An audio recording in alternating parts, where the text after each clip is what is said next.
हा बोल सुहास. भाऊजी, त्या सगळ्या परवाच्या प्रकरणाबद्दल तुम्ही मला सांगितलं होतं तू प्रियाशी बोल, त्याप्रमाणे मी प्रियाला फोन केला होता. मी प्रियाशी बोललो, मी प्रियाची माफी मागितली आणि मी प्रियाला मी लग्नाला तयार आहे असं सुद्धा सांगितलंय.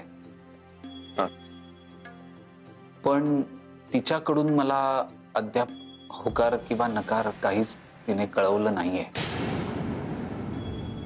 म्हणजे आम्ही दुपारी सुद्धा एकदा बोललो फोनवर,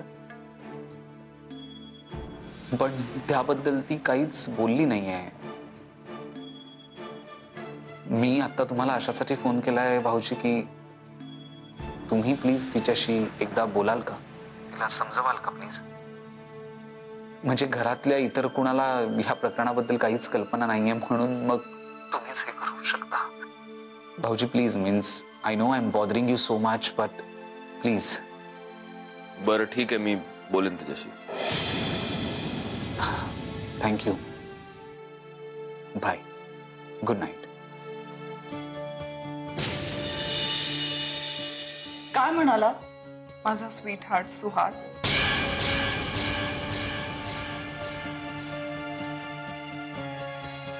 तू का करतेस हे सगळं? तुला नाही माहित? मला वाटलं तुला माहिती असेल. बर, मी तुला सांगते. सत्यजित, तुझ्या म्हणण्याप्रमाणे आजपर्यंत मी खूप कारस्थानं केली, अडून अडून वार केले, पाप केली. मी मान्यच करते, मी पापी आहे. पण आज उघडपणे आणि बेशरमपणे मी तुला सांगते की तू मला हवायस.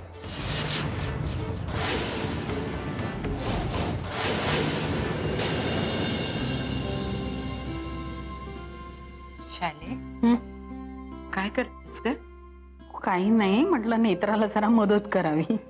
दिवसभर पोरगी बिचारी एकटी काम करत असते, निदान म्हटलं भाजी तरी चिरून ठेवते. भाजी चिरायच्या आधी धुतलीस ना व? आधी चिरून नंतर धुवायची नसते. ह, त्यातलं काय म्हणतात ते सत्व. हा, ते निघून जाते बघ. सासूबाई, तुमच्याच तालमीत तयार झालीये मी, विसरेन कशी धुवायला? तुम्हाला काय हवं होतं का? अगं आता मंजिरीच्या खोलीत गेलती मी. एकटीच रडत बसली होती बघ. रडत होती का? सत्या काय बोलला का तिला? तुम्ही विचारलं नाही?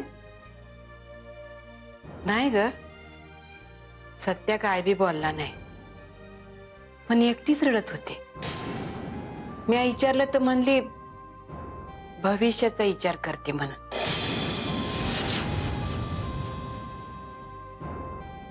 भविष्याचा विचार? गरोदरपणात असं होतं कधी कधी. बाईचं मन अगदी हळवं होऊन जाते बघ. आयुष्याचा पुढचा मागचा विचार डोसक्यात येतो आणि डोसकं भांडावून सोडतोय. तोच विचार करीत असणार पोरगे.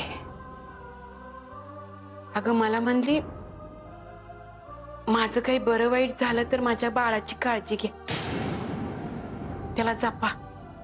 मग माझ्या नशिबात परमेश्वरानं किती बी खडतर वाटा टाकू द्या, मला त्याची काळजी नाही म्हणली. काहीतरीच बडबडत बसली होती बघ.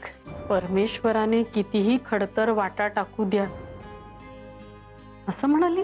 वय, असंच बोलत होती बघ. ज्याच्या अंगी सहनशील वृत्ती त्याच्याच नशिबी परमेश्वर असा खडतर मार्ग देतो. पण हे तर सकाळी जोगळेकर गुरुजी बोलले होते.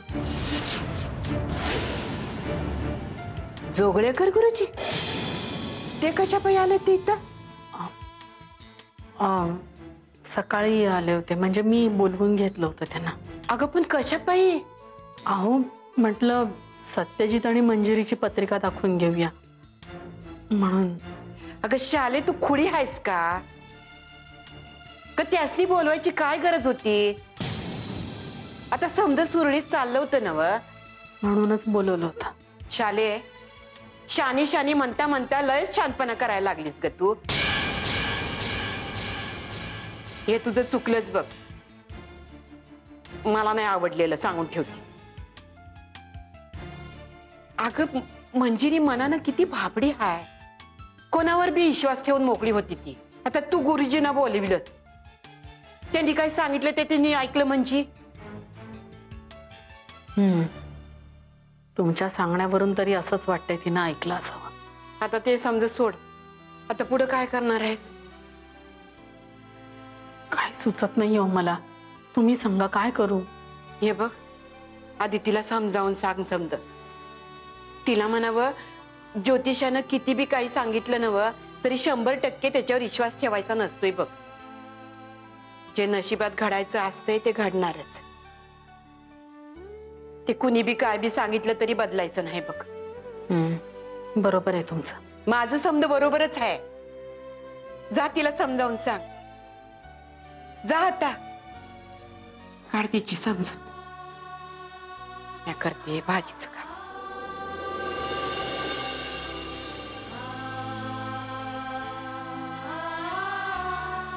मी हॅलो. हा हॅलो, सत्यजित मुधोळकर का? हा बोलतोय. हा मी अनघा राजे बोलतेय. तुमच्या ऑफिसमध्ये आले होते आजच. हा बोला. ऍक्च्युली सॉरी, मी तुम्हाला अशा वेळेला फोन केला. I am very sorry. मला कळत नव्हतं म्हणजे तुम्हाला फोन करावा की नाही, पण काय झालं, फोन करण्यावाचून पर्याय नव्हता माझ्याकडे, म्हणून मग फोन केला मी तुम्हाला. काय बोला ना, बोला. नाही नाही, काम असं नाहीये काही. मला ना, मला जरा अनइझी फील होत आहे. तापही आहे थोडा. ताप म्हणजे कसकस आहे. आणि तुम्हाला माहितीये कोल्हापुरात माझं कोणीच नाहीये. मला कळेना काय करावं, कुणाला सांगावं. अचानक ऍक्च्युली लक्षात आलं की तुमचं कार्ड माझ्याकडे आहे, म्हणून तुम्हाला फोन केला. सॉरी टू डिस्टर्ब यू, पण तुमच्या ओळखीचा कोणी डॉक्टर असेल तर प्लीज मला सांगता का? नाही नाही, ते ठीक आहे. मी एक काम करतो, आमचे फॅमिली डॉक्टर आहेत डॉक्टर बर्वे, त्यांचा नंबर मी तुम्हाला मेसेज करतो. हा प्लीज. आणि thank you very much. Okay bye. या.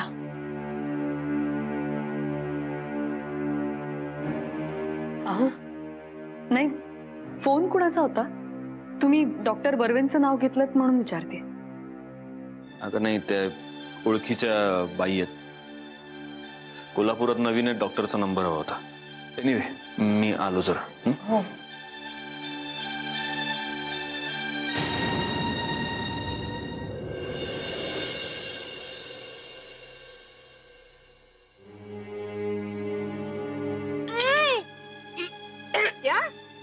मळमळते तुम्हाला? चव नाही राव नाही. आता गुरांना आंबवण घालताना ते तरी बरं असते अपेक्षा. हो का? तुम्ही कधी खाऊन बघितलं गुरांचं आंबवण? नाही, तुम्हाला चव माहितीये म्हणून विचारलं. लई बोलायली सा. हे तोंड चालवण्यापेक्षा हात चालवू आणि चांगला स्वयंपाक कर, म्हणजे 4 घास जास्त जातील आमच्या पोटात. इथे जगायचं म्हणून हे खायचं. आत्या, तुम्हाला खायचं नसेल तर खाऊ नका, राहू द्या. दुसरं काहीतरी करून देईन मी तुम्हाला. काय नाही करशील ना तरच बरं. हा, कुठलंच काम जमत नाही, ना घरातलं ना स्वयंपाक. भात केला तर तांदूळ कच्चा राहते, आमटी बनवली की तिखटाचं पाणी हेच समजना. आणि चपाती जगाचा नकाशा, भूगोलाचा अभ्यास. आत्या, भाजी आणि चटणी याची तर अपेक्षाच नाही तुझ्याकडे. मी काय म्हणते, नाही जमत स्वयंपाक, पण घरातलं काम ते बी जमना होय तुला? आत्या, बास झालं आता. जमलं ना बा. अगं इथं सोनं स्वस्त आणि अन्न महाग, त्यात तोशी अन्नाची नासाडी करते. आत्या, विषय नाश्त्याचा चाललाय ना, उगाच कशाला भलत्या ट्रॅकवर गाडी नेऊन बोलताय मला? जास्त अक्कल शिकू नका मला. जा, माझ्यासाठी नाश्ता आण. आत्या,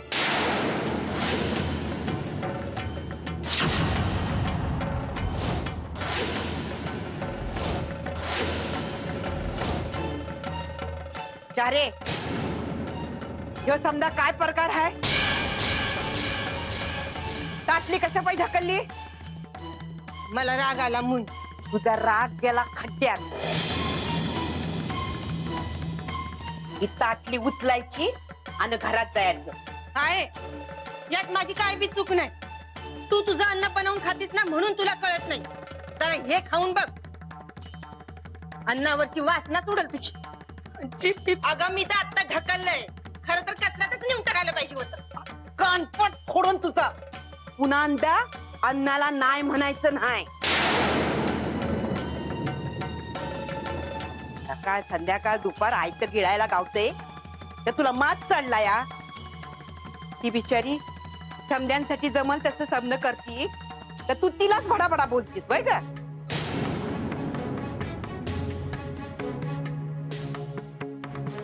ते काय नाही, आज दुपारचं जेवण तू बनवायचं.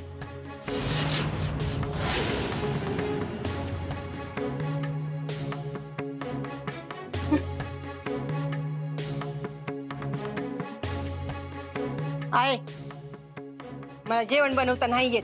ते मला काय ठावं नाही. मी तुला जेवण बनवायला सांगितलं हे पक्क आहे. काय नाही, माझीच चूक झाली. तुला येळीच शिक्षा करायला हवी होती आणि शिस्त लावायला हवी होती बघ. एवढ्या चुकानं संसार तरी केला असता. आहे नाही ना बिये नाही. पटापटा आवरायचं आणि आतमध्ये जायचं कामाला.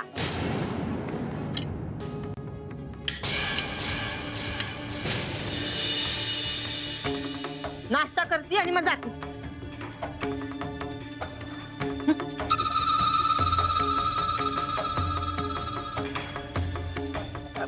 आजी मला काय हवंय का आणून देऊ? नग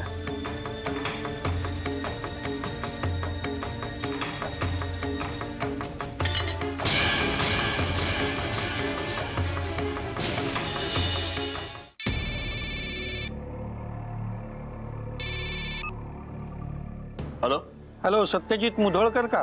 बोलतोय. मी राजारामपुरी पोलीस स्टेशनचा कॉन्स्टेबल गोविंद पाठक बोलतोय. बोला. तुम्ही अनघाराजेंना ओळखता का?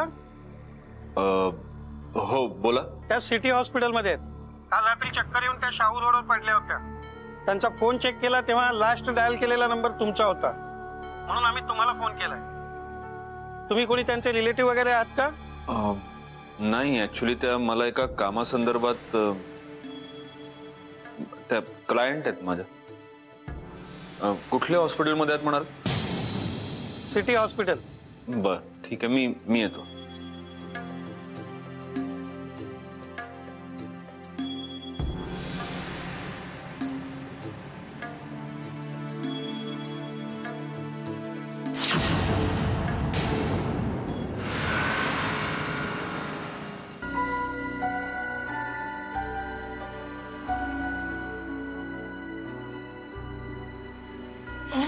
मिस्टर मुधोळकर, तुम्ही इथे? तुम्हालाच भेटायला आलोय. मला भेटायला? मी नाही समजले. मला या लोकांचा फोन आला होता. काल तुम्ही रस्त्यात चक्कर येऊन पडलात. तुमच्या फोनमध्ये लास्ट डायल नंबर माझाच होता, त्यामुळे त्यांनी मला फोन केला. ओ आय एम रिअली सॉरी. म्हणजे माझ्यामुळे उगाच त्रास झाला तुम्हाला. आणि काल रात्री मी असा फोन करून तुम्हाला त्रास दिला, पण माझ्याकडे पर्याय नव्हता दुसरा. कारण या अनोळखी शहरात मी फक्त तुम्हाला ओळखते, म्हणून फोन केला. हो ठीक आहे. मला फक्त एवढंच सांगा, तुमची तब्येत आता कशी आहे? हा, फीलिंग बेटर नाव. थोडा अशक्तपणा आहे, पण होईल, वाटेल बरं. आणि कसं आहे, हॉस्पिटलमधून डिस्चार्ज घेऊन एकदा स्वतःच्या घरी गेलं ना की मग सगळ्यांना बरं वाटतं. चला निघूया. एक मिनिट, माझी पर्स डॉक्टरच्या चेंबरमध्ये राहिली आहे. एक मिनिट थांबाल प्लीज? मी आलेच.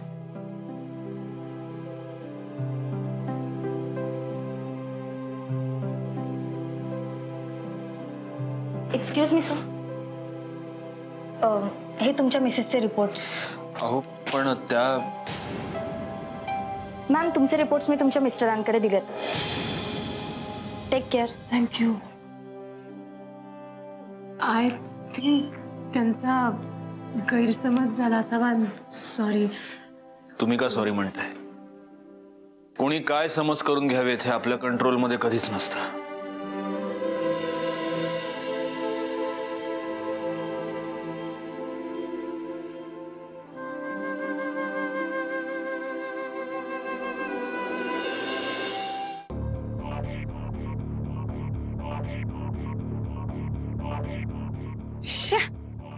काय बी जमना बघ. आता माझा आणि या जेवणाचा काय संबंध?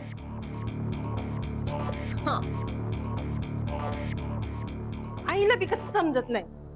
आता पूर्वी समजा स्वयंपाक आई करायची, नंतर वहिनी, नंतर मीरा आणि मंजिरी. माझा आणि जेवणाचा काय संबंध? तोच तर संबंध जोडायचा आहे ना आता. नाही म्हणजे समजा उद्या तुमच्या आयुष्यात एखादा राजकुमार आला, सफेद घोड्यावर स्वार होऊन वगैरे, आणि तो तुम्हाला बघता क्षणी तुमच्या प्रेमात पडला, प्रेमात पागल होऊन त्यांनी तुमच्याबरोबर लग्न सुद्धा केलं, आणि अचानक एक दिवस त्याच्या राजवाड्यातला खानसामा म्हणजे जेवण बनवणारा माणूस, तो जर आजारी पडला किंवा नोकरी सोडून निघून गेला तर काय? स्वयंपाक तुम्हालाच करावा लागेल ना. त्याची प्रॅक्टिस आहे. दुचके लई बोलायलीस ग. मग अशी आई समोर कशी अगदी सालच सून बनून बसली होतीस, आणि आता जीभ लई सैल झाली तुझी. आत्या आज ओळखता काय मला? परिस्थितीनुसार रंग बदलण्यात माहीर आहे मी. मगाशी उगाच तुमच्या तोंडी लागून आजींसमोर माझी इमेज खराब करायची नव्हती मला, म्हणून काय बोलले नाही. तू नुसती डुचकीच नाही, बेरकी बी हायस. थँक्स फॉर द कॉम्प्लिमेंट आत्या. पण माझं कौतुक जरा बाजूला राहू. स्वयंपाकाचं कुठपर्यंत आलंय? नाही हे बघा, तुम्हाला जमत नसेल ना तर मला खरंच सांगा. मी लगेच आजींना जाऊन सांगते. अगं जमल तसं करतीये ना मी. तेच मी सांगते आत्या. मी पण मला जमेल तसाच स्वयंपाक करते रोज आत्या. पण तुम्ही मात्र नावं ठेवता त्याला. काय बरं म्हणालात तुम्ही? हा, भात केला तर कच्चा राहतो, आमटी केली तर तिखटाचं पाणी होते, चपात्या केल्या तर जगाचा नकाशा, भूगोलाचा अभ्यास करता येईल इतका.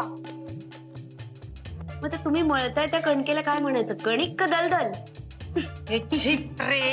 पकडीन आणि बुचकळीन या दलदलीत. आत्या हेअरस्टाईल खराब नका करू यार माझी. बरं बाकी सगळं राहू दे.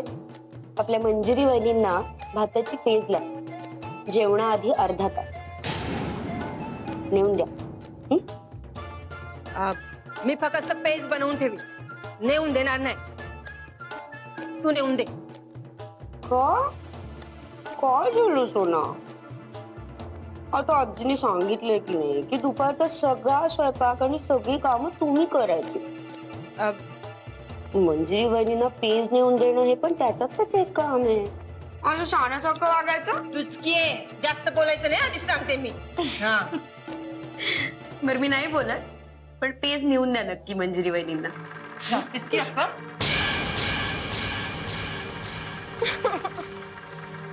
काय संबंध माझा?